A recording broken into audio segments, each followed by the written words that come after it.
All right, so we've talked about the internal shift, right? The mindset. And we've talked about those little in the moment actions. Now let's kind of zoom out and look at the bigger picture. Let's talk about designing the actual system for success, the very architecture of your classroom. And this right here is the absolute foundation. It's all about clear, documented expectations. But check out that crucial word, co-created. This is a game changer.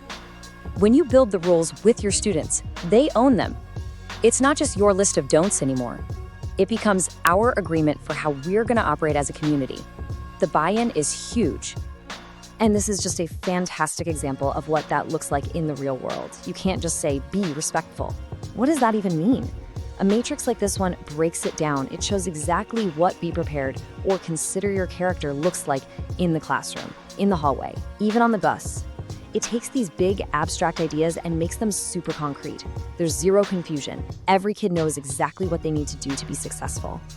Okay, I want you to burn this number into your brain. 5 to 1. The research is super clear on this. For every one correction you give, students need to hear at least 5 positive things. 5. Think of it like an emotional bank account. Every time you give praise, you're making a deposit. Every time you make a correction, you're making a withdrawal.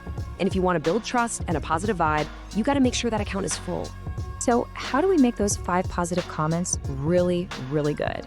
You use what some people call the SPF method, specific positive feedback. So it's not just a generic good job. Nope. It's, hey, Dejuan, I saw you throw that trash away. That's a perfect example of how we show respect for our school. You see the difference?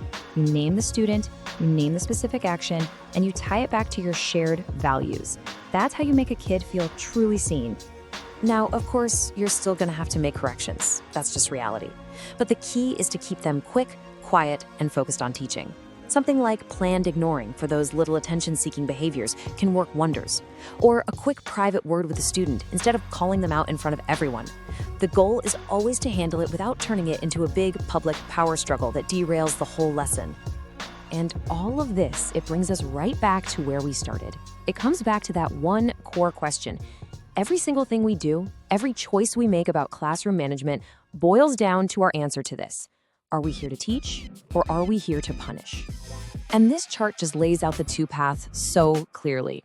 The old school punitive way, it asks, what rule got broken? Okay, what's the punishment? But the restorative way, it asks a totally different set of questions. It asks, who was hurt here? And what can we do to repair that harm and make things right? See how that just completely reframes everything? The goal isn't just to get compliance. The goal is to actually heal and repair the community. And that really is the question I want to leave you with. Is your goal just compliance, or is it to build a genuine community? Every single strategy we've talked about, from the look all the way to co-creating rules, it all points toward one of those two goals. And look, choosing community doesn't mean you have a free-for-all with no rules. Not at all. It just means that the ultimate point of it all, the whole reason you're there, is to teach your students how to be thoughtful, responsible members of that community for the rest of their lives.